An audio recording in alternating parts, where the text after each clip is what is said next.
Dojo goes silent. A third-degree black belt is pointing at the cleaning woman with the mop, his voice carrying across 30 faces. Come on, fight me. Or are you too scared and deaf? She sets the mop against the wall. She doesn't flinch.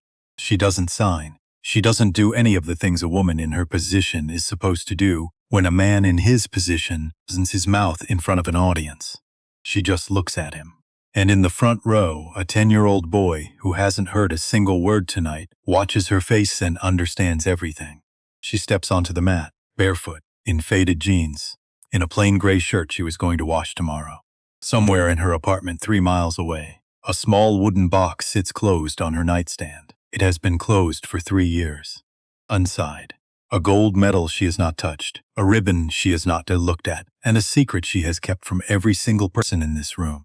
Except one. He is standing in the office doorway, and he is not smiling. The city made no sound.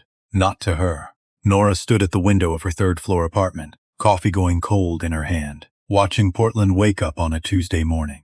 A bus hissed to a stop below. A man in a yellow jacket argued with someone on his phone, gesturing at the sky like the weather had personally offended him. 2 pigeons fought over a crust of bread on the sidewalk, one winning decisively, the other standing very still afterward, in the particular posture of someone pretending they hadn't wanted the bread anyway. All of it completely perfectly, absolutely silent, not broken, not a malfunction, not a thing that needed fixing, just the world going about its business. On the other side of glass she could see through but not hear through. She used to fight that word, silent, like it was a verdict she could appeal if she found the right argument. 3 years later she'd stopped appealing. You couldn't cross-examine your own nervous system. You couldn't file a motion against your brainstem. What happened happened. What was gone was gone. She pressed 2 fingers against the window glass. Cold, the winning pigeon flew away with its prize. The other one stood there a moment longer. Just stood there, on the sidewalk in the morning, and then flew away too. She turned from the window, put the coffee down without finishing it, picked up her bag, and went to work. Iron Ridge Martial Arts sat on the corner of Burnside and 23rd, wedged between a dry cleaner and a shop that sold custom bicycle frames. The sign above the door was red and slightly sun-faded. The hours on the glass said the place opened at 4 in the afternoon on weekdays. Honora arrived at 3:45, always. She had a key to the back door. Arthur Briggs, the owner, had handed it to her on the first day 8 months ago, along with a handshake that lasted exactly 2 seconds. And a tour that lasted exactly 4 minutes. Supply closet here, mop bucket there, vacuum lives in this corner, trash goes to the alley. Any questions? She'd shaken her head. Good, he'd said. And that had been that. 43 weeks, give or take. She came before the evening classes started, cleaned while the students trickled in, stayed invisible while they trained, finished after they left. The routine had a weight to it she found dependable. And dependable, at this particular point in her life, was not a small thing. Nobody asked her full name beyond the first day. Nobody wondered about her. She was the woman with the mop. Background. Part of the room's furniture. Present the way a wall was present. Necessary to the structure. Unremarkable to the people inside it. That was the plan. She'd built it carefully and maintained it for 8 months. It was a very good plan. Right up until the day it stopped being one. The dojo smelled of rubber mats and effort, and the specific industrial cleaner she used on the equipment. She knew this building the way you know a place you inhabit quietly. Not through its official version, the version it presented to students and parents, but through the version that only became visible after hours, when the people left and the room exhaled. She knew which floorboard near the far wall had a soft spot. She knew the mirror on the east side had a slight distortion at the lower left corner that made kicks look longer than they were. She knew Arthur's office light flickered twice before it steadied, had been doing it for months. Probably needed a new ballast, probably wouldn't get one until the fixture actually failed. She ran the vacuum along the edges of the training area and watched the late afternoon light move across the mat. And underneath the cleaning, underneath the routine, underneath the careful architecture of invisibility she'd constructed around herself, she watched. The thing about watching people move, really watching, with the full attention of someone for whom watching had become the primary way of knowing anything, was that you learned things they hadn't meant to tell you. Nora had been learning this for 8 months. She had built a complete picture of everyone in this building, without exchanging more than 20 words with any of them. Derek Holloway, the head instructor, always tightened his left hand into a fist when he was preparing to say something he wasn't proud of. The teenage girl in the second row had perfect form but held her power back, had been holding it back for months, like she was afraid of what it might become if she let it out. Arthur Briggs watched his students from the doorway of his office, with an expression that read as neutral, but was actually something closer to worried and working not to show it. She knew these people. They did not know her. That was the arrangement. Derek Holloway was 28, third-degree black belt, earned through genuine work. She could see that clearly. Real skill. Real knowledge in his hands when he understood ancestors. Real understanding in the way he read a student's movement before offering a correction. When he was focused, he was a good teacher. Patient in the specific way of someone who'd spent years learning that patience wasn't absence of urgency, but a different application of it. When he wasn't focused, he was something else entirely. She'd watched him dismiss the overweight kid who struggled with cardio, not cruelly, just with a flicker of impatience across his face that the kid probably didn't catch. She'd watched him work with the shy girl who flinched at contact and find patience from somewhere, genuinely slow down, genuinely help. So the patience existed. It was just inconsistent, showed up for certain students on certain days and made itself scarce for others. She'd spent 8 months wondering what determined which. This evening, the advanced class was winding down when she felt the vibration change through the floor, saw the shift in light from the front windows, the door opening. She looked up, a woman, mid-30s, dark hair. The posture of someone who'd decided tiredness wasn't something she could afford. And beside her, moving with the specific contained energy of a child who'd learned to be his own early warning system, a boy, 10 years old. Bright eyes already scanning the room, building a map before committing to entering it fully. Leo Rivera. 3 weeks into his enrollment, she knew him. Not personally, observationally. She'd watched him in class twice.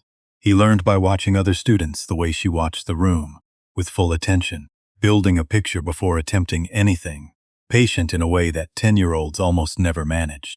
He'd gotten his footwork cleaner in 3 weeks than some students managed in 3 months. He'd invented a drill himself, a short combination she'd watched him refine incrementally over each session, making tiny adjustments, the kind of meticulous self-correction that usually required a coach. He was doing it without one. She watched Leo spot Derek across the room and light up. Actually light up. The way a child does when they're somewhere they want to be and have no reason yet not to show it. Arek's face did something. Not hostility. Something more careful and more cold than that. A tightening at the corners of his eyes. The door closing so slowly you'd almost miss it if you weren't watching for doors. Nora was always watching for doors. She turned off the vacuum. She didn't mean to watch the conversation. She was near enough. And lip reading was not a choice anymore. It was how the world delivered its information. Arek drew Carmen toward the side of the room, away from Leo. The boy was already at the mat's edge, apparently oblivious, crouching into the footwork drill he'd been building for 3 weeks. Derek's mouth clear enough to read. I've been thinking about whether Iron Ridge is really the right fit for Leo. Carmen's shoulders went up a 1/4 inch. Derek, the instruction here relies on verbal commands, safety calls, real-time corrections. Leo can't respond to those the way other students do. Carmen. He's been keeping up. He watches the other students. He follows visual, Derek. That's not sustainable long-term. This isn't a situation where visual cues cover everything. Martial arts requires instant response to instruction. A student who can't hear a stop command in a fast-moving situation is a liability concern. Liability concern. He actually said that. Nora knew this because she watched him say it, watched the words take shape, watched Carmen's spine go 1 degree stiffer, and then another. And she stood there with the vacuum handle in her hand and understood, not from the words alone, but from everything underneath the words. The way people's bodies tell a different story than their mouths. That this wasn't the whole truth. She'd watched Derek work with struggling students before. She'd watched him find accommodation, find patience, find ways around obstacles that seemed architectural. So the capacity was there, which meant this was something else. What she didn't know yet, what she had no way of knowing, standing on the other side of the room with a vacuum, was the email. Derek had received it 3 hours earlier, from the insurance company that covered Iron Ridge. The language was administrative and therefore merciless in its clarity. Any student with documented disability status who sustained injury during training would trigger an automatic policy reassessment. The reassessment would result in a premium increase. The number attached to that increase was specific, large, and effective immediately upon incident. He'd read it twice, looked at his student roster, looked at Leo Rivera's enrollment form, with the hearing loss noted in the medical section. He wasn't cruel. He didn't hate the boy. He was scared of the number, of the liability, of another Jason Merritt, of being the person responsible again for a child getting hurt in a room he was supposed to make safe. But he didn't say any of that to Carmen. He said liability concern, which was true but was not the truth, and the difference between those two things was where most of the damage got done. Ara set down the vacuum. She moved across the floor. She didn't plan it. Or she planned it in the half-second before she did it, which barely counted as planning. She was moving before the decision fully formed, the way the body sometimes knows before the mind catches up. Derek turned, saw her coming. His expression shifted immediately to the specific irritation of someone whose conversation has been interrupted by a person with no standing to interrupt it. "Can I help you with something?" She stopped 3 feet from him. She looked at him, then at Carmen, then at Leo on the mat, who had looked up from his drill and was watching the adults with the cautious attention of a child who'd learned that adult conversations about him often went in directions he wasn't invited to influence. She looked back at Derek and shook her head, once, slow, unmistakable. The room around them went still in that specific way rooms go still when something unscripted starts happening, and everyone present knows it, but nobody knows yet what it is. Derek checked his audience. He had one. Parents who'd stayed late, students collecting their gear, a handful of people who'd stopped mid-motion. "Excuse me," his voice rising for the room now. "Are you trying to tell me how to run my school?" She didn't respond verbally. There was nothing she could say in the way he was expecting. But she didn't move either.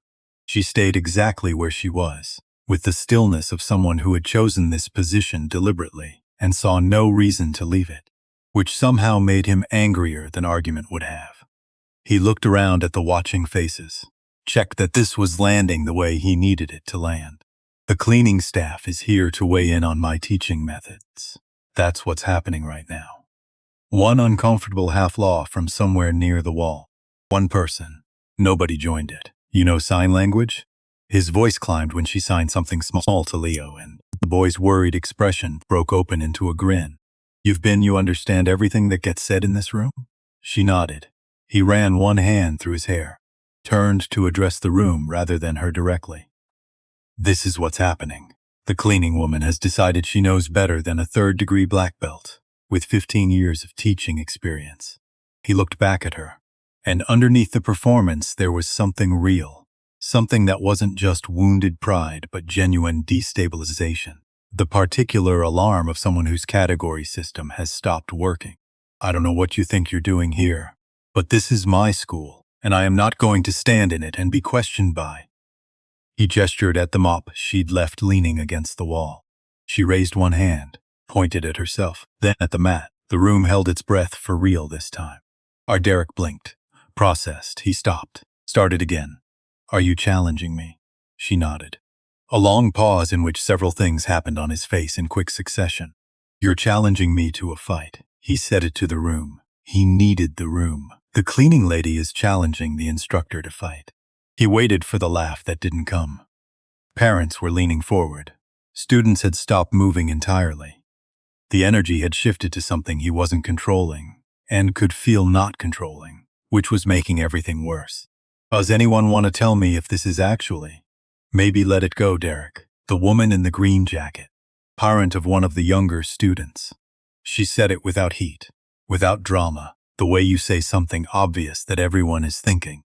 He turned on her like she'd thrown something. "Let it go. She's standing in my dojo undermining." Nora stepped onto the mat.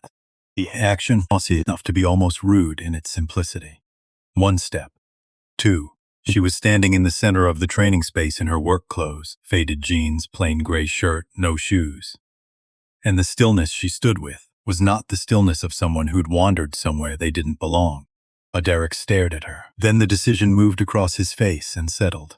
Fine, the word coming out controlled. You want to do this, we do it right. He stepped onto the mat, full contact, no adjustments, no accommodations. When I win, he looked directly at her. You take your cleaning supplies and find somewhere else to be. She looked at him for a moment. Then she looked at Leo. The boy had moved to the edge of the mat, was watching her with the expression of a child who reads situations the way she did, through faces and bodies and the direction of attention, through everything that exists before and beneath language. He was trying to figure out what was happening and whether to be afraid. She made sure her face said, "I've got this." I looked at her for one more second, then gave her the smallest, most formal nod she'd ever received from a 10-year-old. She turned back to Derek, extended her hand. He shook it, too hard, the grip of a man making a point. She held his hand steadily, not competing with the pressure, and when they separated, he flexed his fingers unconsciously. An old reflex, checking what had just touched him. Tomorrow night, he announced, 7 p.m., full class. She stepped off the mat, picked up her mop, went back to cleaning the floor. Theo Banks did not leave with the other students. He was 24, brown belt. 3 years at Iron Ridge, which was long enough to have learned the difference between what a room looked like and what a room was. He stood near the equipment rack while the space emptied around him, watching Nora work the mop across the far end of the floor, specifically watching her feet, the weight distribution when she turned, the way her hips led the direction change rather than her shoulders, the small automatic adjustment she made when she shifted from the mat surface to the wood edge. Not a cleaning adjustment, not something that came from mopping floors, something older, more specific. The particular economy of movement that developed in people who trained their bodies to be efficient, for reasons that had nothing to do with housework. He took out his phone, typed a name, not certain of the spelling, tried 2 variations, read the result, read it again, looked up at Nora across the room, who was wringing out the mop with her back to him, the muscles in her forearms moving with a definition that suddenly made complete sense.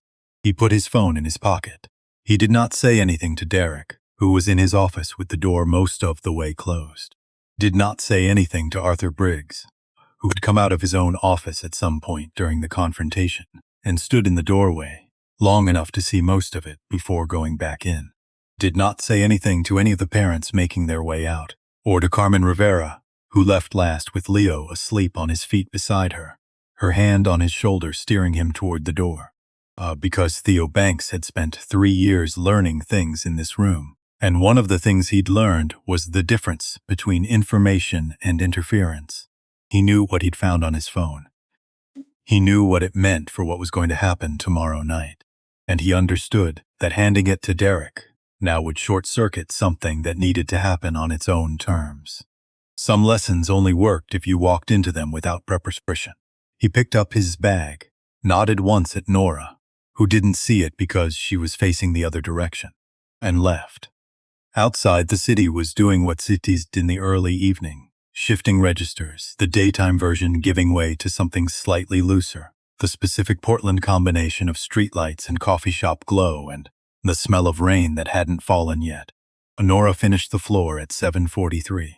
She put the mop away, checked the supply closet, turned off the lights in the sequence she'd learned the first week. Back door. The alley with its dry cleaning steam and the dumpster that smelled of the Thai restaurant 2 doors down. She stood in the alley for a moment. 3 years of careful invisible routine. 8 months of this specific version of it. And now tomorrow night at 7 o'clock, 30 people would watch her step onto a mat. She'd known, somewhere underneath the decision, that this moment was coming. Not this specific version of it, but some version. The return. Because you couldn't spend 8 months in proximity to the thing you loved most without it eventually reaching back. She walked home. Not the long way tonight. The direct route, 20 minutes, because she had things to do and the thinking she needed to do was better done at the table than on the sidewalk. Her apartment received her the same way it always did. Quietly, without demands. She went to the bedroom, knelt beside the bed, pulled out the gym bag she'd packed 8 months ago when she moved in, the one whose zipper caught slightly from disuse. She worked the zipper free. Inside, hand wraps, worn soft from years of use before they stopped being used. A mouthguard in its case. A training journal with a cloth cover, its pages dense with handwriting. And underneath everything, wrapped in a piece of gray flannel, a small wooden box she'd placed in this bag specifically, so she wouldn't have to look at it on the nightstand every morning. She lifted it out, set it on the bed beside her. Sycamore. She knew this because Sasha had told her once, running her fingers along the grain with the specific excitement of someone who'd just learned a new word. This is sycamore, she'd said.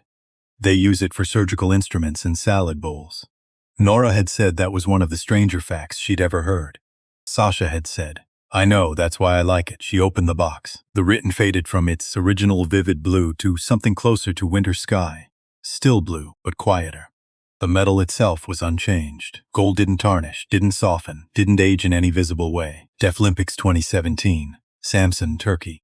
Women's Judo 57 kilogram gold. She lifted it out and held it in her open palm. It wasn't heavy objectively, but it had never felt light. There was always this, the sense of the full weight of what it had cost, which wasn't a complaint, which wasn't even grief exactly. Just the acknowledgement that some things you earn with more than training hours, and it takes time to understand what that means. She sat on the edge of her bed in her work clothes and held a gold medal and thought about a 10-year-old boy who had invented a footwork drill for himself and spent 3 weeks making it better with no instruction and no feedback because the movement itself was worth continuing. She thought about Carmen Rivera's spine going rigid 1 degree at a time. She thought about Derek's face when he'd said liability concern, how precise the words were, how chosen. She thought he's not wrong that he's afraid. She thought he's wrong about what he's calling it. She put the medal back in the box. Carefully, the way you put something back when you're planning to take it out again soon. Set the box on the nightstand where she could see it. Not in the bag, not hidden. On the table where things lived that were part of her actual life. She went to the kitchen and started on the hand wraps. Her fingers remembered the pattern. Over the thumb, across the back, through the web between fingers, around the knuckles, down to the wrist, with the clarity of something practiced so many thousands of times that it had moved past skill into the category of reflex. The body remembered.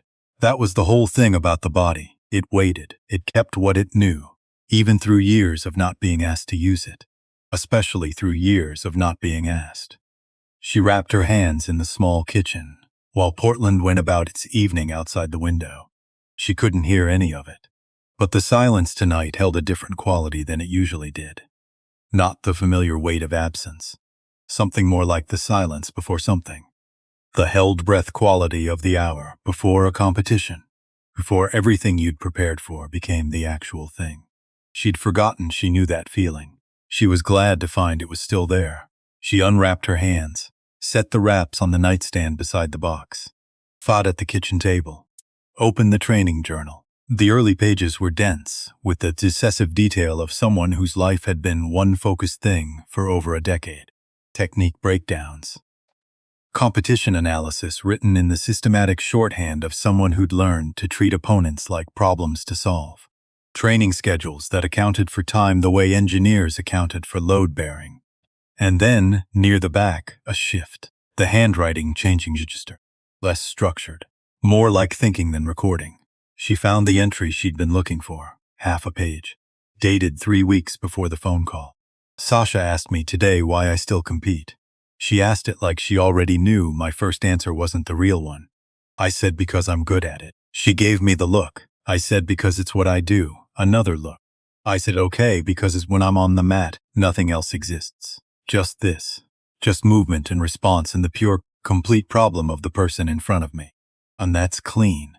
It's the cleanest thing I know how to do, Sasha said. So it's the one place where everything goes quiet. She wasn't talking about sound. She was 17, and she already understood things that take most people a decade of loss to find. I said, yeah, exactly that. She said, okay then, that's a good reason. Nora read the entry once, then closed the journal. She didn't write anything tonight. Tomorrow there would be things to write about. Tonight she just needed to remember that the journal existed. that she'd once been a person who recorded things because they mattered, and she wanted to keep them. She went to bed, and for the first time in longer than she could clearly remember, she fell asleep without working for it. Her body, apparently, knew what it was doing tomorrow, and had already started preparing. She let it. Derek didn't sleep. Not really. He did the thing that looks like sleep from this outside. Horizontal, eyes closed. Blanket pulled up to his chest. Alarm set for 6:15. But the horizontal part was the only part working. The eyes closed part was a performance for no audience. And the blanket was just something his hands kept adjusting, because his hands needed something to do, while his brain ran the same loop on repeat. The ceiling of his apartment was not interesting. He'd established this conclusively over the past 2 hours. Water stain in the far left corner, shaped like a boot. He'd noticed it the day he moved in, 3 years ago, and never done anything about it. And tonight it felt like a personal statement he hadn't meant to make. I kept coming back to her hands, the calluses. He'd noticed them during the handshake and filed them into the part of his brain that stored things he didn't want to look at directly, because the calluses on her palms weren't cleaning calluses. He knew what those looked like. He'd hired enough maintenance workers over 9 years to have a clear reference.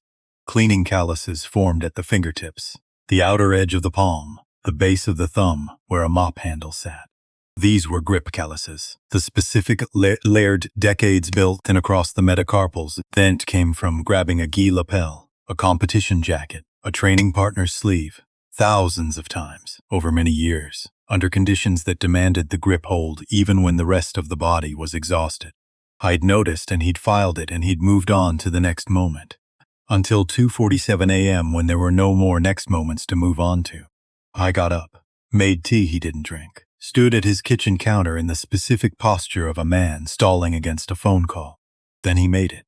4 rings, which meant Renard was awake. Renard always answered by the second ring if he'd been asleep, the hair-trigger response of someone who'd spent decades on call for athletes in crisis. 4 rings meant sitting up in his Oregon living room, probably with his own tea, probably with a book face down on the armrest. I reck, not a question, not surprised. Did I wake you? No, a pause settled between them, the comfortable kind. The kind that existed between people who'd spent enough time together that silence didn't require management. Do you want to talk? Renard said. Or do you want me to talk? And that specific question was why Derek had called at 2:47 in the morning instead of lying in the dark until dawn.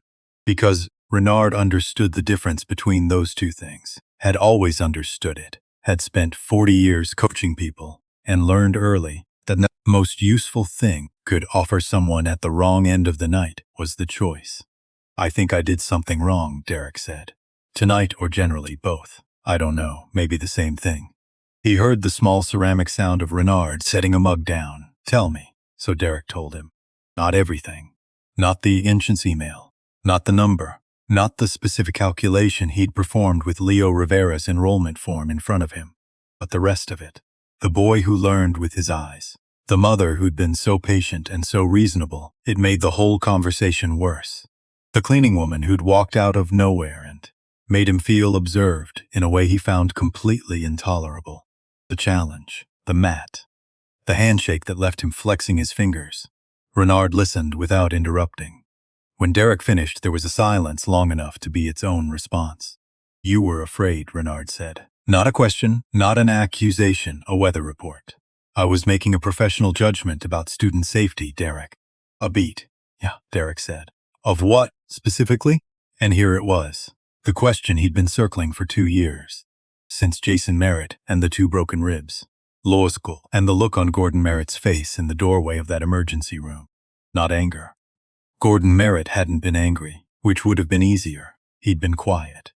He'd looked at Derek with the expression of a man recalibrating his understanding of something he'd trusted, and he'd said, You didn't see that he was struggling. You only saw what you expected to see. Of not seeing something I should see, Derek said. Of a student getting hurt because I was certain I had everything under control, and I didn't. That's a reasonable fear, Renard said. Yeah, it becomes something else when you use it to make decisions about other people's children without telling them the real reason. The sentence landed the way Renard's sentences always landed, without performance. which somehow made them heavier. Derek stared at the counter, the tea cooling in the mug, the dark window and the street outside doing its quiet middle-of-the-night thing. "There's something else," Renard said. "You haven't told me her name. The cleaning woman? The woman who challenged you. Nora Voss." A pause, longer than the others, different in quality. "Have you looked her up?" "Not yet. Do that before you do anything else tonight." "How do you know?" "Look her up, Derek." And Ren ended the call, not rudely, conclusively, the way a door closes when it's meant to stay that way. Arik stood in his kitchen for 30 seconds, then picked up his phone. The search results loaded in under 2 seconds. First result, image at the top. A woman on a podium. Not a local competition, not a regional event. An international arena, the specific scale and ceremony of a Deaflympics venue, banners in multiple languages. A crowd filling the seats behind the floor. And in the center of the frame, on the top step, a woman with a gold medal around her neck.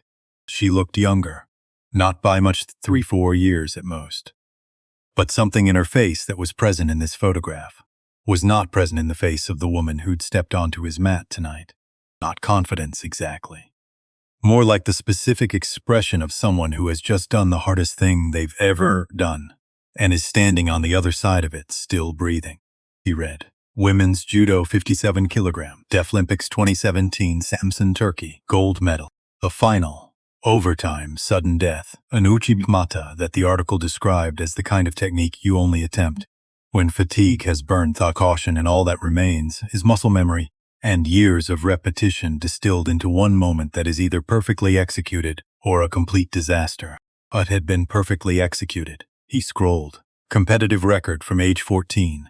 Junior national titles. Senior circuit placements building towards something with a clear trajectory of a career going somewhere specific. And then the gap 2017 to the present. Nothing. No competitions, no coaching positions, no clinics, no appearances, no commentary work.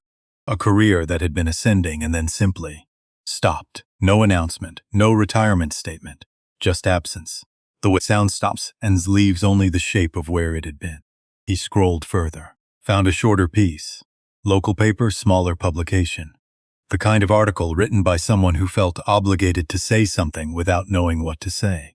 He read it again, and then he sat down on the kitchen floor. Not collapse, not drama. His legs made a quiet decision, and the floor was available. And he sat with his back against the cabinet and the phone in his hand, and the tea still on the counter above him. The sister. Same year as the gold medal. Weeks after Samsun. A car accident. The sister had been driving, recently licensed, going somewhere, and a driver not paying sufficient attention had made a mistake with consequences that didn't come with a redo. And then Nora. The diagnosis that came after. Sudden sensorineural hearing loss. The residual hearing she'd had. The portion that had survived to that point, gone. The doctors attributed it to acute psychological trauma.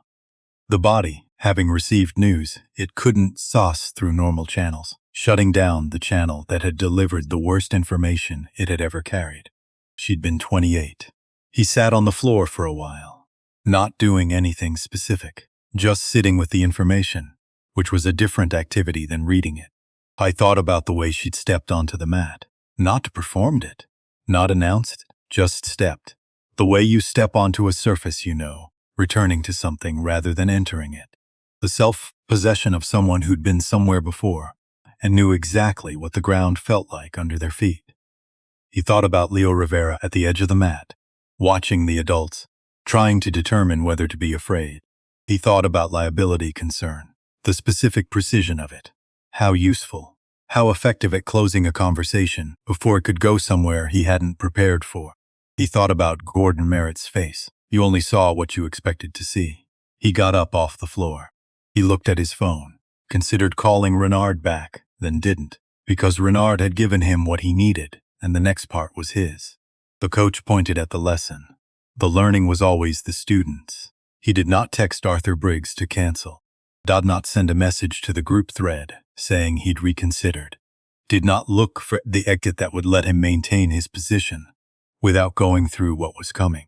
Because the exits all required him to be a version of himself he'd spent 2 years constructing out of rules and protocols and the language of professional standards. And sitting on the kitchen floor at 3:14 in the morning, Reading about a woman who'd lost everything in the same month she'd won everything. He wasn't sure. Virgins in and of himself had been solving the problem he'd told himself it was solving. He went back to bed. He still didn't sleep.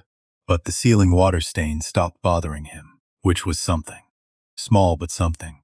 Across the city in the third-floor apartment, Nora was awake too. Not the loop argument kind of awake. Something quieter. Something that felt like a loosening. The way a knot releases when you stop pulling against it, and instead find the end of the rope and work it carefully backward. She sat at the kitchen table with the training journal, Malter, closed in front of her and her phone beside it. Not looking at the phone. Aware of it.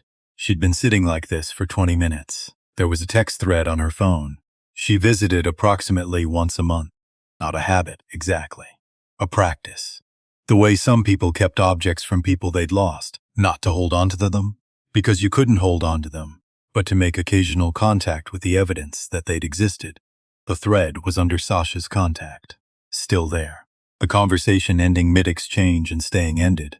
The last few messages preserved in the specific amber of a chat thread that would never have a next message added to it. She picked up the phone, opened it, scrolled to the last exchange. She knew it, could have recited it.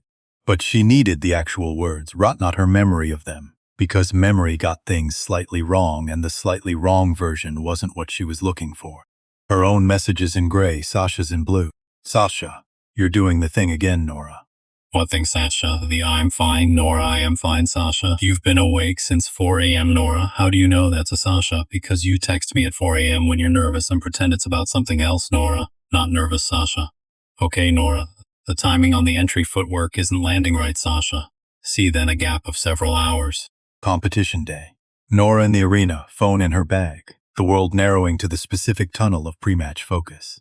Then Sasha again, late that night after the final. Sasha, hey, I'm coming to see you soon. Just got my license. I want you to be the first person I drive to visit.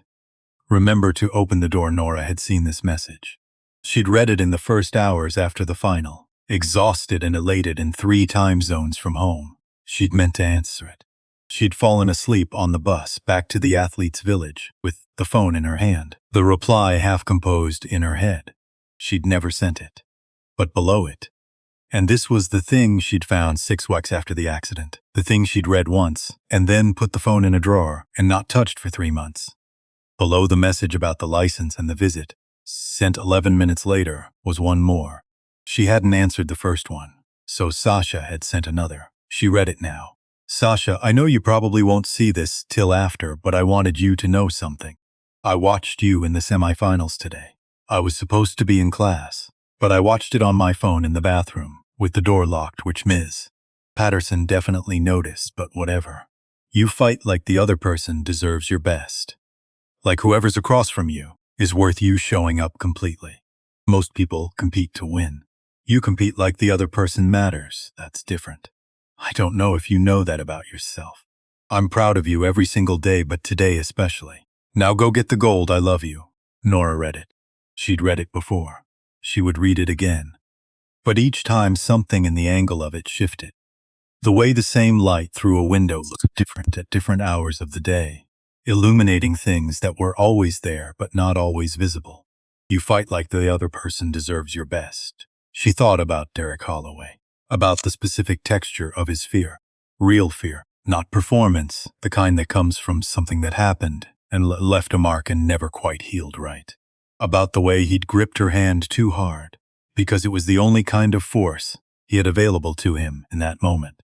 He deserved her best too, even him, maybe especially him. The people who were easiest to dismiss were almost always the ones for whom being taken seriously mattered most. She put the phone down, looked at the journal, picked up a pen and opened to the first blank page after where the entries ended. She wrote, he called it a liability concern. The actual word under that word is afraid. I know this because I've been doing the same thing for 3 years. Calling it recovery, calling it grief. Both true. Both also cover for the fear underneath, which is this. What if I go back to the mat and it doesn't feel like the thing I love anymore? What if she took that with her?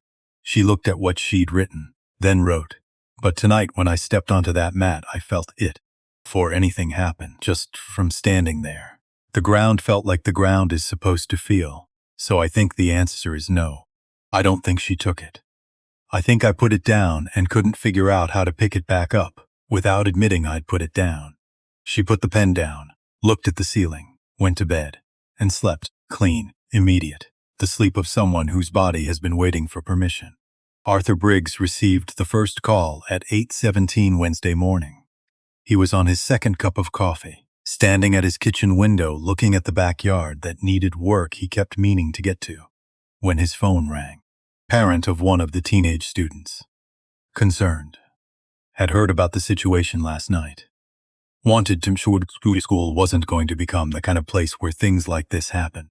He listened completely, didn't interrupt, then said, "I hear you, I'll keep it in mind." Second call at 8:44. Different parent.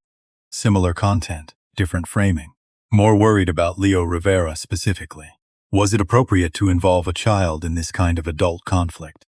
What if it went badly? What was the protocol? He listened, didn't interrupt, then said, "I understand the concern. Thank you for calling." Third call at 9:02. Parent who'd been at Iron Ridge for 4 years, whose son had his blue belt, who considered himself something of a stakeholder. His concern was about Derek's authority and what it meant for the school's culture if an instructor could be public challenged by a member of the support staff. Arthur listened to all of this, then said, "I appreciate you sharing that." Fourth call at 9:23. This one was Carmen Rivera. He listened. And this time, when she finished, he said something different. He said, "I know this is frightening, but I want you to understand something. What happens tonight is not going to go the way Derek thinks it's going to go. And I think after tonight, Leo will have a different experience at this school than he's had so far." Carmen was quiet for a moment. Then, "How do you know that?" Arthur looked at his backyard, the overgrown corner by the fence. The garden his wife had kept for 22 years before she stopped being able to. "Because I've known who Nora is since the day she walked in," he said. "And I think tonight she's going to remember it too." After he hung up, he stood at the window for a few minutes longer. He'd hired Nora on a Thursday in October, 8 months ago. She'd come in for the interview in clean work clothes, hands folded on the table, her lip reading precise enough that he'd only needed to repeat himself once when he'd turned away while speaking. Her application had been a single page. Under relevant experience, 3 words: cleaning, listening, waiting. He'd recognized her name immediately. He'd watched Deaflympics coverage 2 summers before that because a former student of his had competed in wrestling. And he'd watched the full broadcast, all 3 days, because he'd had nothing else pressing that week, and competition at that level was always worth watching regardless of the sport. I'd seen the judo final. I'd seen an Uchimata in sudden death overtime from a woman who looked like she had nothing left, and then produced something extraordinary from somewhere inside nothing. I'd looked at the 3 words on her application and hired her on the spot. He hadn't told her he knew. It wasn't information that belonged to him. Her name, her history, her identity, those were hers to carry or set down or reveal on whatever timeline made sense to her. His job was to make sure the door existed. What she did with it was entirely her business. 8 months later, she'd stepped onto the mat. That was her answer. He put on his instructor uniform, drove to the dojo, had things to prepare. By 6:30, Iron Ridge had more people in it than a regular Wednesday class. Parents who normally dropped off and ran errands during the hour had stayed. Students from the afternoon session had found reasons to return. A couple of the senior students who'd graduated out of the evening curriculum had simply shown up, no explanation offered, and nobody asked for one. The folding chairs along the wall were taken. People stood in the spaces between. The room had the quality of a gathering that forms around something unscripted. Not a crowd exactly, more like a community that has sensed something significant approaching and moved toward it without being able to say precisely why. Carmen and Leo arrived at 6:48. Leo was wearing his regular training clothes, the ones with the paint stain on the left knee that was never going to come out. He came through the door and did his usual sweep of the room, building the visual map before committing to a position, and found Nora standing near the back wall, not warming up, just standing, in dark training shorts and a charcoal shirt, feet bare on the mat's edge. Weight distributed the way weight distributes when someone has spent years learning exactly where it should go. Leo made eye contact with her from across the room. She raised one hand, small, just a hand. He raised both of his and signed something quick and certain. She signed back. He grinned, the specific grin of a child who has just been told exactly what they needed to hear, in a language that required no translation for him, and tucked it away like something valuable. He tugged his mother's sleeve and pointed toward the front row. They went to sit down. Carmen glanced back at Nora once. A look that was many things compressed into the space of a second. Gratitude and fear, and something that didn't have a clean name. The specific emotion of a parent who has watched their child be dismissed so many times that someone seeing him clearly feels almost shocking. Nora gave her the smallest nod. Theo Banks came in at 6:51 and took his place against the equipment rack. He put his phone in his pocket and left it there. Derek arrived at 6:55. Through the front door in his gi, black belt tied correctly, which communicated, "Whatever else is happening, I am still the instructor in this room." His warm-up began immediately. Crisp combinations, clean technique, the kind of movement that was genuinely impressive and would have been more impressive if his jaw weren't quite so set, if his eyes weren't maintaining their careful focus on nothing in particular. He was performing readiness. Nora watched him from the back wall and thought, he knows. She was almost certain. Something in the way he held himself had changed since yesterday. Not the competence. The competence was intact, but underneath it a different quality. The quality of motion that belongs to someone managing new information they hadn't wanted. Good. Better to walk in this clear than comfortable. Arthur called the room to order at exactly 7 o'clock. "Everyone here knows why we're here," he said. "So I'll be brief. What happens in this room tonight stays in this room. That's the agreement everyone accepted by coming. I'll be the referee. Standard modified rules. No strikes to the head, no small joint manipulation, no throws that risk the cervical spine. Match ends with submission, unconsciousness, or my call." He looked at both fighters in turn. Fighters, center. Derek walked to the middle of the mat with his chin level and his shoulders back. The walk of someone who had been the authority in this room for 9 years, and intended that to remain true. He stood in the center and waited. Nora came from the opposite side, and the room he felt it. The change, even focused as he was. The room shifted when she moved. Not gasps. Not applause. Just the quality of attention changing, like a camera finding its focus.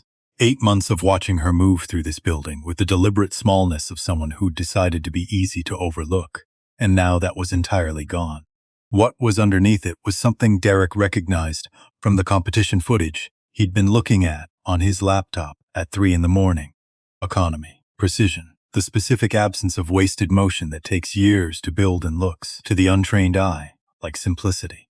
She stopped opposite him, 3 feet of mat between them. They looked at each other, he thought. "I know who you are now." She looked back at him with an expression that said, "I know. And now we find out what you do with that." Arthur said, "Begin." Derek came forward immediately.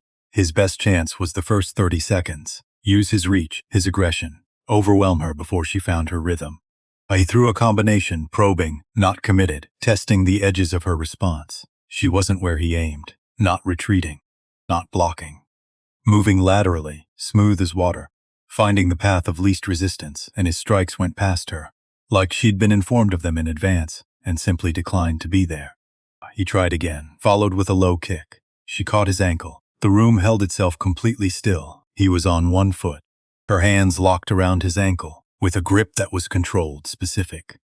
The grip of someone with a clear menu of options, who had chosen none of them yet, and was letting him understand that. She released him. He landed, caught himself, found his footing. "What are you doing?" Low, not for the room. She didn't answer.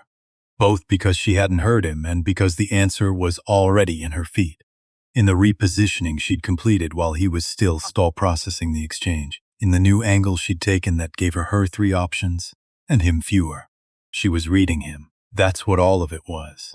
The catching and releasing, the choosing not to do things she clearly could do. She was building a complete picture, filing his patterns, mapping his tendencies, learning the half-second before he committed to a technique, the specific tell in his shoulders that preceded his strongest attacks. He knew this. He'd done it himself. He understood exactly what he was watching, and understanding it didn't slow her down even slightly. He attacked harder, tried to close distance, get into a clinch, used the weight advantage. His hands reached for her. She flowed around them, not away. Her hands closed on nothing and she was behind him, and she could have. He knew the options, could see them, 3 clean techniques from that position, and she chose none of them. Hust repositioned, waited. 5 minutes in, he was breathing hard. She wasn't. Sweat had darkened his gi along the back. Her shirt was dry. His movements were getting wider, more telegraphed, the inefficiency of fatigue starting to compound. He could hear the room.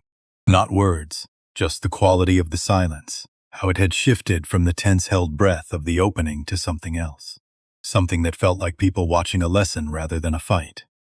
Like a question being answered that nobody had known was being asked. He came at her with everything, his biggest attack. Fully committed. The punch that was supposed to end this, all the frustration and the sleepless night and 2 years of Jason Merritt's father's face behind it, converted into forward momentum. She stepped off his line, caught his extended arm, and then Uchimata, clean and fast and exactly as certain as gravity. He was airborne. The mat came up and hit him, and the sound of it was large and final, and the room went into the kind of silence that lives on the other side of something significant. He was on his back. Looking at the ceiling, she was standing, not over him, just standing in the center of the mat where she'd been, as if the throw had cost her nothing, as if she'd simply suggested a direction and the laws of physics had agreed. He heard the room processing murmurs. Somewhere in the front row, a child's sharp intake of breath. He rolled to his side, pushed up. She offered her hand. He looked at it, then at her face, and what he found there was the thing he'd been least prepared for. Not satisfaction. Not vindication, not the expression of someone who'd proven their point. Patience. The specific patience of someone who has decided that the person in front of them is worth waiting for. He slapped her hand away, got up on his own, and kept going. Because he didn't know how to stop. That was the plain truth of it. Stopping, standing in this room as the thing he'd been trying not to be. And he didn't have the equipment for that yet. Not here. Not with 30 people watching. So he kept moving. Kept attacking, each exchange going the same way as the last one. Him spending energy, her spending nothing. The gap between them widening with every passing minute. Fight me, his voice too loud and he knew it. Stop moving away, fight me like you mean it. She looked at him, not cold, not satisfied, just saw him, the way you see someone who is showing you something they hadn't planned to show. She stepped toward him. His fist was already moving, wild. All his frustration and the 3 a.m. floor and 2 years of a mistake he couldn't take back. All of it had converted into this one swing. She stepped inside it. One hand caught his wrist. The other hand came up and rested on his chest, just over his heart. Not restraining, not controlling, just there. Warm through the fabric of his gi present. They stood like that. He looked into her face. She looked back at him with the same expression he'd seen in the photograph from some sun. Not triumph, not even happiness. The expression of someone who has done the hardest thing and is still standing. Who is choosing, actively choosing in this moment, from a position of complete control. Something other than force. She shook her head, slow, clear, no more. Something came apart, not loudly, not dramatically. The way something held together by sustained pressure releases, when the pressure is finally completely gone. His hand went slack in her grip. He stood in the center of the mat with his gi disheveled, and his breathing ragged, and his 9 years of this room around him, and started to cry. Not for the room, not performing it. The kind that happens when you've been running for long enough that you've forgotten what you were running from, and then you stop and the thing is just there, having been there the whole time. Waiting with the patience of something that doesn't need to chase. She didn't move away. She didn't move toward him either. She stayed near enough to be present. Far enough to give him the room he needed. He walked off the mat, sat down on the bench along the far wall. The room held everything it had just witnessed. Carefully. The way you hold something fragile that turned out to be heavier than expected. Leo Rivero sat with both hands still in his lap, watching Derek with the open, uncomplicated seriousness of a child who hasn't yet learned to look away from hard things. Carmen took his hand. He held it and didn't sign anything. Theo Banks stood against the equipment rack with his phone in his pocket and thought, there it is. Arthur Briggs stood at the edge of the mat, looked at Nora. who was standing alone in the center of the training space, and thought about a job application and 3 words and 8 months of waiting for the moment to find itself. It had found itself. And now came the part nobody had planned for, which was always, in Arthur's experience, the most important part. 30 seconds. That's how long the room stayed completely still after Derek sat down on the bench. Not awkward silence. Not the silence of people waiting for someone to tell them what to do next. The silence of a room that has just witnessed something real and is taking a moment to understand what category of real it belongs to. 30 seconds. Then Arthur stepped to the center of the mat. He didn't speak immediately. He stood there for a moment the way he stood in doorways, taking up exactly the right amount of space, no more. His eyes moved around the room once. Students. Carmen with her hand over Leo's, Theo against the wall. Nora still standing where she'd been, feet planted on the mat with the same steadiness she'd carried into the room at 7 o'clock. Then Derek.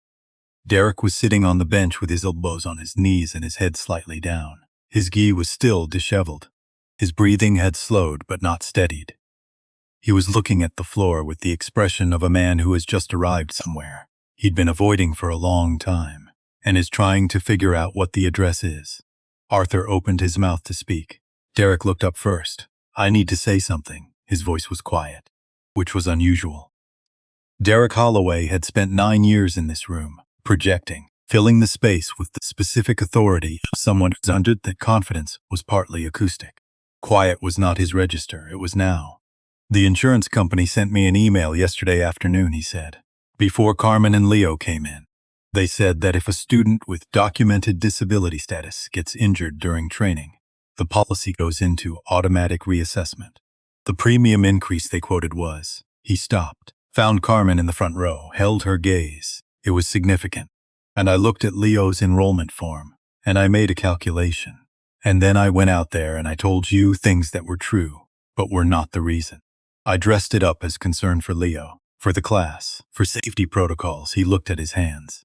"It was about the number, and about something that happened 2 years ago, that I've been carrying in a way that made me treat your son like a risk instead of a kid who wanted to learn."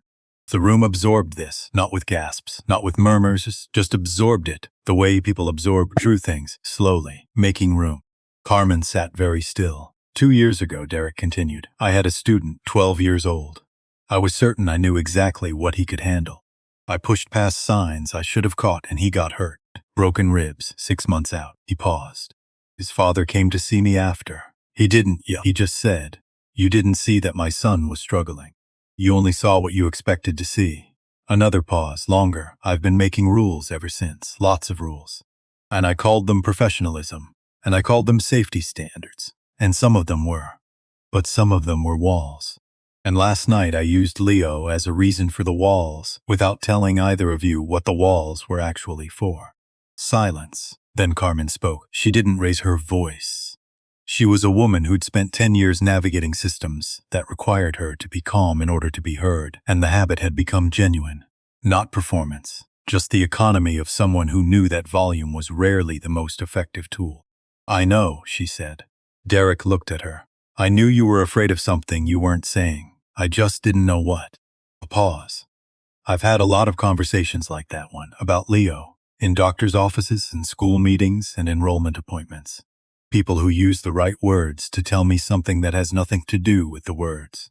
She looked at her son, who was watching her face, reading it. "The words are always about Leo. The actual concern is always about the person saying them." The room heard this. Every person in it heard this. Derek nodded, not quickly, not performing contrition, just received it. Let it land where it was going to land. Then Leo signed something. His hands moved quickly, the small, urgent signing of a child with something specific to say. Carmen read his hands, and her expression shifted. The complex movement of a parent's face when their child says something that is simultaneously heartbreaking and clarifying. She translated. Her voice was steady, just barely. "He says he knew you were scared. He could tell them from how you looked at him. He says he doesn't need you to not be scared. He just needed you to see him instead of the scared part." Eric looked at Leo, 10 years old, paint stain on the left knee, eyes completely steady. "I see you," Derek said. Not theater. Not redemption arc dialogue. Just a fact, stated Steve plainly, by a man who had just spent 20 minutes being shown something he'd been avoiding, and had finally looked at it directly. Leo held his gaze for a moment, then signed again. Carmen translated, and this time there was something in her voice that was trying very hard not to be a laugh. He says, okay. Good. Now when can we train? And the corner of Leo's mouth moved, just slightly. The contained, self-possessed, almost smirk of a child who has been serious for exactly as long as the situation required, and has now decided the situation no longer requires it. Eirik made a sound, not quite a laugh. The thing that lives next to a laugh, the involuntary lightness that arrives when you've been carrying something heavy for a long time. And someone, unexpectedly, helps you set it down. Yeah, he said. Yeah, we can train. The moment Derek's voice found something like steadiness again, Theo Banks moved away from the equipment rack. Not dramatically. He just stepped forward from the wall where he'd been standing, phone in his pocket, arms loose. The posture of someone who'd been waiting for a specific beat in the music before adding his part. There's something else the room should know, he said. Arthur looked at him. Several parents looked at him. Nora looked at him. Theo reached into his pocket, took out his phone, turned it to face the room, screen bright, a Wikipedia page. Photograph. A podium in an international arena, banners behind it, a crowd. A woman standing on the top step with a gold medal and an expression that wasn't triumph so much as the relief of someone who'd done an enormous thing and was still upright. Nora Voss, Theo said. Deaflympics 227 medal. Women's judo 57 kilogram. She won the final with an uchimata in sudden death overtime, which was the throw, the exact technique, the same one she'd used on Derek 17 minutes ago.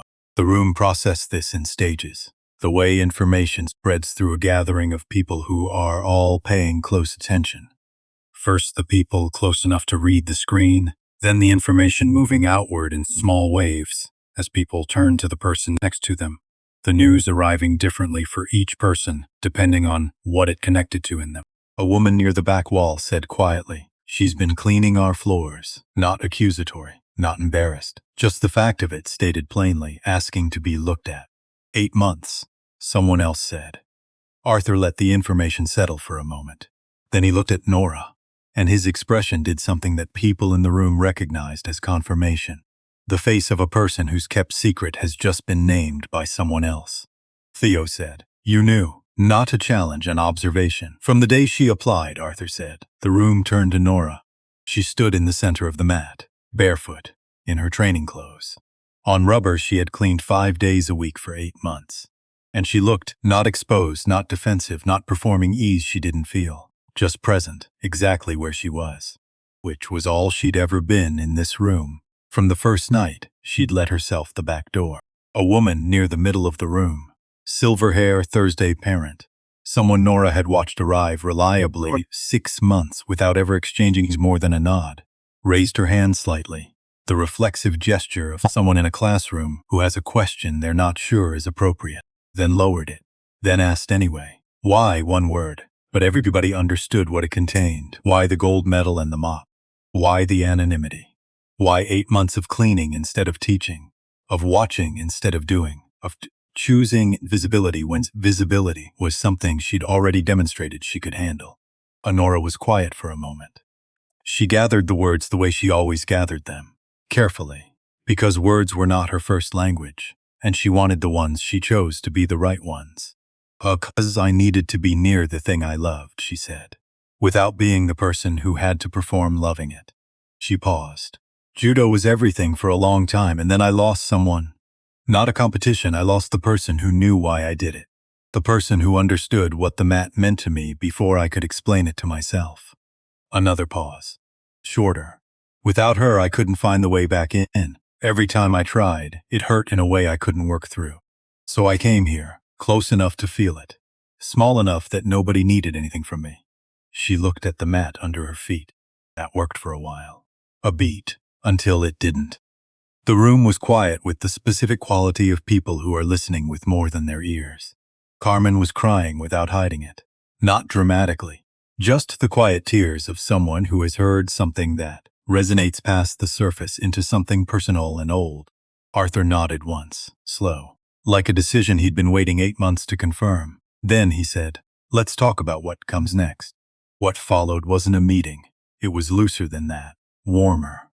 More like a conversation that had been wanting to happen for a long time, and had finally found the conditions. Arthur started it. He'd been thinking about this, he said, for some months. Not planning exactly. He hadn't known what shape it would take or when. But watching Nora work in the building, and watching the gaps in what Iron Ridge offered, and thinking about Leo Rivera and the students like him, who came in and found the door only partially open. There was space, he said, for something different.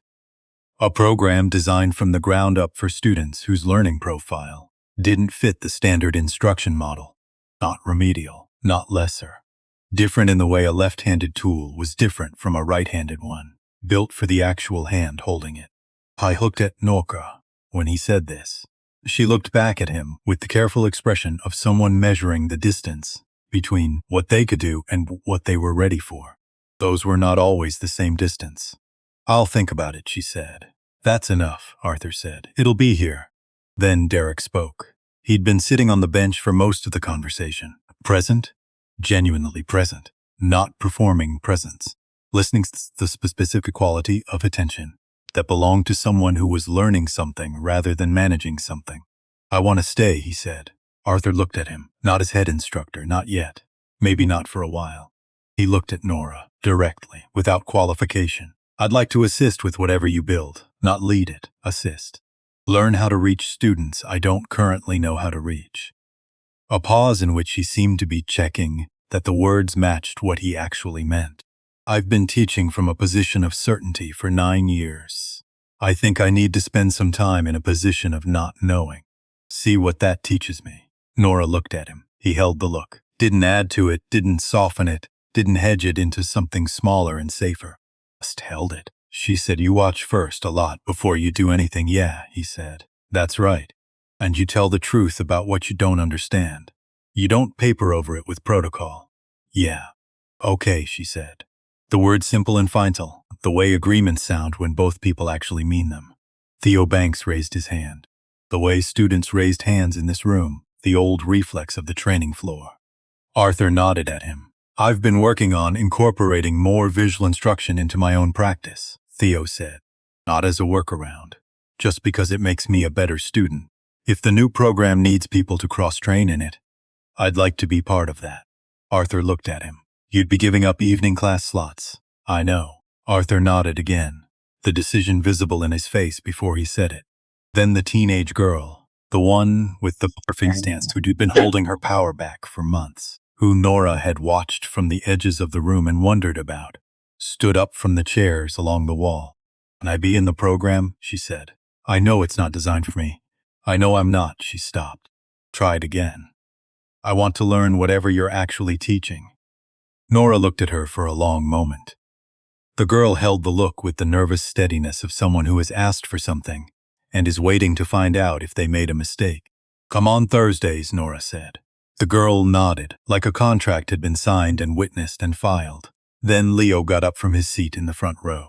He walked onto the mat, deliberately, straight back, chin level, with the dignity of a 10-year-old who has decided that this moment is important and he is going to enter it correctly. He walked to the center of the training space and stood in front of Nora and signed. Carmen translated, her voice finding its steadiness. He wants to know if he can be the first official student of the new program. Nora looked at Leo. Leo looked back at her, waiting, with the enormous patience of a child who had learned early that the things worth having sometimes required waiting for the adult in the room to catch up. You already are, Nora said. Leo considered this for a moment, then signed again. Carmen read his hands. Something shifted in her face, the particular expression of a parent watching their child be precisely themselves. She translated, So, when do we start? Arthur looked at Nora. Thursday, she said. People left gradually. The way gatherings end when nobody quite wants to be the first to go. Conversations forming in small clusters, then breaking apart, then reforming closer to the exit.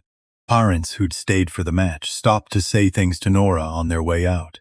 Not all of them, but enough. The woman with the silver hair held Nora's hand for a moment without saying anything, which was more than most words would have managed. A father who'd been at Iron Ridge for 3 years stopped and said simply, I'm glad you're staying, and moved on before she had to figure out what to say back. Derek left midway through the dispersal. He stopped in front of Nora on his way to the door, and they stood kissing each other for a moment with the specific awkwardness of two people who have just been through something significant together and haven't yet developed the vocabulary for what comes after. Thursday, he said, which meant, I'll be there, I'll watch, I'll start from not knowing. Thursday, she said back, which meant, I heard you. We'll see. He nodded once, picked up his bag, left through the front. Carmen stayed until nearly everyone else had gone. Leo had fallen asleep in a chair along the wall. The deep, immediate sleep of a child whose body has identified that sufficient events have occurred for one Wednesday and has issued a shutdown. And Carmen sat beside him with her hand on his knee. She watched Nora begin the end-of-evening routine. Straightening equipment. Checking the supply closet. You don't have to do that tonight, Carmen said. I know, Nora said, and kept going. Carmen watched her for a moment. She sounds like someone remarkable, she said. Your sister. Nora paused, looked at Carmen, then at the supply closet, then back. How did you, Arthur? Carmen said. He told me a small thing. Not much. Just enough to understand some of what tonight meant. Nora was quiet for a moment. Kind of quiet that was thinking, not withdrawal. She was 17 when she died, she said suddenly. And she already understood things about people that most of us spend our whole lives working toward. She looked at Leo, asleep in the chair. She'd have liked him. The way he just keeps going, with no audience, because the movement is worth continuing. She was like that. Carmen looked at her son. He'd have liked her. They sat with that for a moment. Two women in a room that was almost empty now. The overhead lights doing what overhead lights did after a crowd left, making the space look larger and quieter than it actually was. Then Carmen said, Thank you for stepping out of that supply closet. Nora shook her head slightly, redirecting. He made himself visible a long time before I did anything, she said. He's been doing it his whole life. I just moved out of the way. Carmen nodded, not dismissing this, accepting it alongside the thanks, not instead of it. She gathered Leo gently, the practiced movement of a parent who had carried this particular sleeping child in the car enough times to have developed a technique. Leo stirred, found his feet, leaned against his mother with his eyes still closed. At the door, Carmen turned back once. Thursday, she said. Thursday. Nora said. The door closed. Nora finished straightening the room, turned off the overhead lights in the sequence she'd memorized in her first week, stood for a moment in the dimmer secondary lighting, the room looking the way it looked when it was just a room. Before the students arrived and after they left, the essential space beneath its function, Arthur appeared from his office. He'd been doing end-of-evening paperwork, the administrative residue of running a business. And now he came out with his keys and his jacket and his expression of a man who had planned for many contingencies over the course of his career, but had not specifically planned for this one, and found that was fine. He walked Nora to the back door, the one with the key he'd given her 8 months ago, stopped in the doorway. The key still works, he said. She looked at him. I want to say something, he said, and then I'm going to let it be what it is. He looked at the floor briefly, the way people looked at floors when they were choosing words. I recognized your name the day you applied. I watched the 2017 Olympics broadcast because a former student competed in wrestling. I saw your final. I saw the Uchimata. Paused. I hired you because the application said what it said, and I thought you needed a door. A way to be near this without it, requiring anything from you before you were ready. I should have told you that at the time. Nora looked at him for a moment. Why didn't you? Because it wasn't my information to carry into the conversation. Your identity is yours. I didn't want to make you feel known before you decided whether you wanted to be. She was quiet, processing. I'm telling you now, he said, because you've decided. A pause. Are you all right? He asked. She thought about it. Actually thought, the way people almost never did when asked that question. Gave it the full weight of genuine consideration instead of reflexive reassurance. Not completely, she said. But I'm closer than I was this morning. Arthur nodded. That's enough. For a Wednesday. She went out the back door. The alley behind Iron Ridge smelled of dry cleaning solvent and the Thai restaurant 2 doors down, and the particular damp of Portland at night, the city perpetually 1 hour away from rain. Nora stood in it for a moment, not thinking. or thinking without language, which was different. The processing that happened below words, the body and the mind integrating the events of the last 2 hours into whatever it was they were going to become. And she walked home. The direct route. 20 minutes. She'd taken the long way home past the park many nights over 8 months. The detour with the dogs and the slower rhythm. Tonight she took the straight line, because the straight line was what the evening called for. Her apartment received her the same way it always had, quietly, without demands, except she stood in the doorway to the living room and looked at the wall with its nail holes from the previous tenant. Looked at the picture frames on the shelf, still face down the way she'd placed them 8 months ago, when she moved in. The decision made so early in grief that it had calcified into habit without her noticing. She crossed the room, picked up the first frame, turned it over, a photograph of herself at 24. Outdoors, somewhere in summer, laughing at something just outside the frame. The woman in the photograph didn't know what was coming. Looked out of the photograph with the uncomplicated openness of someone who believed, without having thought about it much, that the future was continuous with the present. Honora looked at her for a moment, then set the frame upright on the shelf. The next one. Another photograph. Her and Sasha both this time. Sasha at maybe 14, at some kind of outdoor event. Both of them mid-movement. One of those photographs that existed because someone had pointed a camera at the right moment, rather than because anyone had posed. She set it beside the first one, the next. A photograph from training camp, years ago. A group of athletes she'd trained alongside. People she'd lost touch with, and not because of the accident. Just because that was what happened with the communities that formed around competition. They were real while they existed, and then the conditions changed and you drifted without meaning to. She kept going.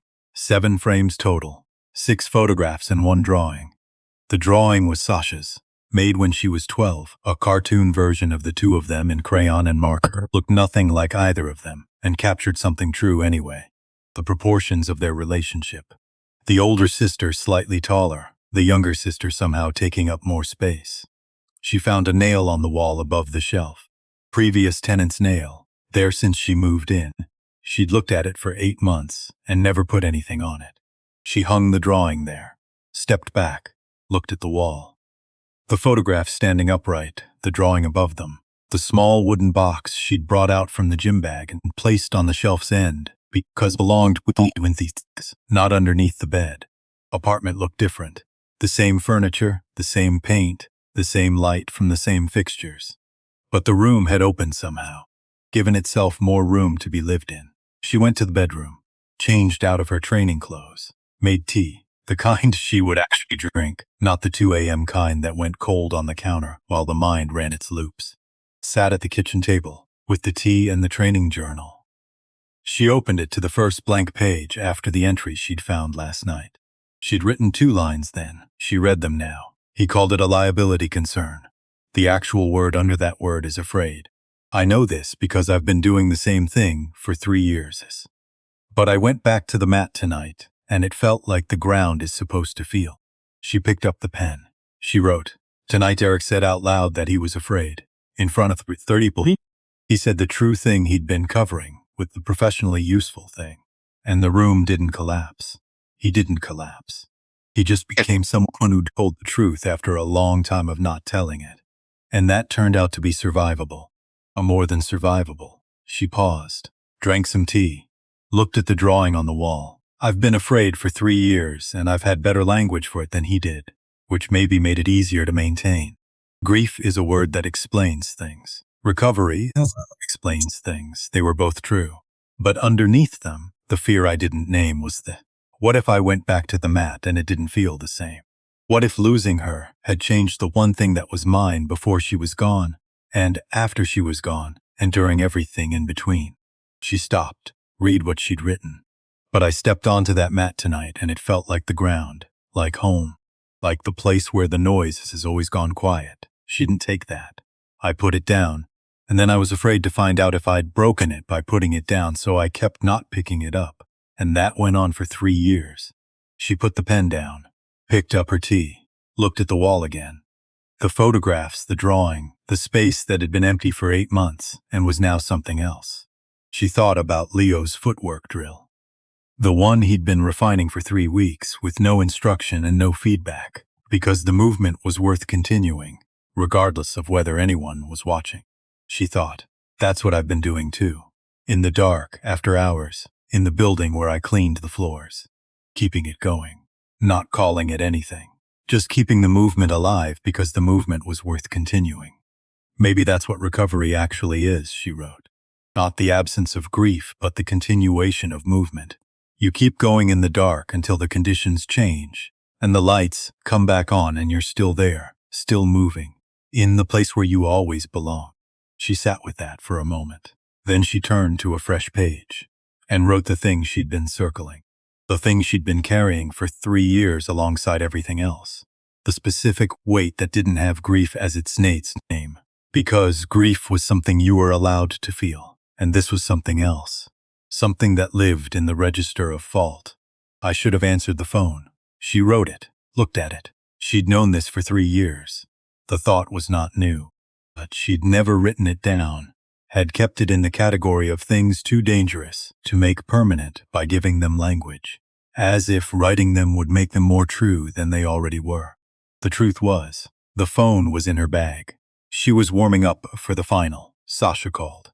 She didn't answer because she was 40 minutes from the most important competition of her life, and she had a protocol for the pre-match hour, and the protocol didn't include phone calls. She was going to call back after. She'd been going to call back after for 3 years. She looked at what she'd written. Then she wrote below it, I can't fix that. There isn't a version of this where that gets fixed. It happened and it is what it is, and I have spent 3 years treating it like a debt I owed and could eventually pay if I was quiet enough, small enough, invisible enough for long enough. But Leo Rivera doesn't stop moving because the environment isn't designed for him. He adapts the environment. He invents the drill. He keeps going. And Sasha would have something to say about the 3 years of hiding, and it would be exactly as accurate as everything else she said. And it would not be kind in the way that comfortable things are kind. And it would be kind in the way that true things are kind, which is the only kind of kindness that actually does anything. She wrote the last thing. Wrote it without stopping to reconsider, without editing, without making it smaller than it was. Sasha, I found your last message 3 years late. I'm sorry it took me that long to look. You said I fight like the other person deserves my best. I forgot that for a while. I forgot to give it to the person who needed it most, which was me. I'm going to try to remember now. I think that's what you were always asking me to do. She put the pen down, closed the journal, sat for a moment at the table with her tea, which had gone from hot to warm, to the temperature that tea reaches when you've been doing something else. Then she got up, went to the shelf, picked up the wooden box, carried it to the bedroom, did not put it back under the bed, set it on the nightstand, opened it, lifted out the metal, carried it back to the living room, stood in front of the shelf with its photographs and Sasha's drawing on the wall above. She looked at the nail above the drawing, already occupied. There was another nail 2 feet to the right. Previous tenant's nail, same vintage, same function. She hung the metal there, stepped back. The ribbon caught the lamplight, winter sky blue, quieter than it had once been, still blue. The gold below it unchanged, the same weight it had always been. The same cost. She stood there long enough to understand that she wasn't putting it up as a monument or a reminder of what she'd been. She was putting it up because it was part of her actual life, and her actual life was allowed to be visible in the place where she lived. That was all. That was enough. She turned off the lamp in the living room, left the one in the bedroom on low, got into bed, lay there in the quiet that was always there, the silence that was hers, that she'd spent 3 years treating as an absence and was slowly learning to understand as a different kind of presence. The world still full of everything it had always been full of, available through the channels that remained. She thought about Thursday. Leo's footwork drill, refined over 3 weeks, waiting for someone to tell him what was already right about it. Derek sitting in the back of the room, watching instead of leading, learning from not knowing. The girl with the perfect stance who'd been holding her power back, who had stood up and asked to learn whatever was actually being taught. The room, after tonight, a different room than it had been before tonight. She thought about Arthur in the doorway of the dojo, saying, I thought you needed a door and understanding that he had simply kept it open and waited, which was its own kind of faith, the quiet kind that didn't announce itself.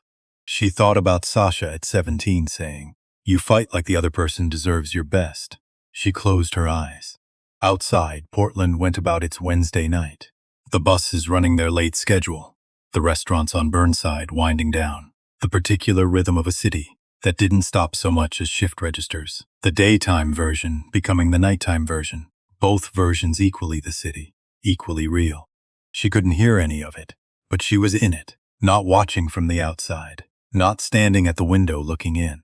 In it, part of it, the city going on around the building where she slept, the building where she would wake up Thursday morning and go to work. Different work than she'd been doing. Work she knew how to do. She fell asleep before she meant to, which meant she wasn't fighting it, which was for a Wednesday, for a beginning, the only ending that the story needed.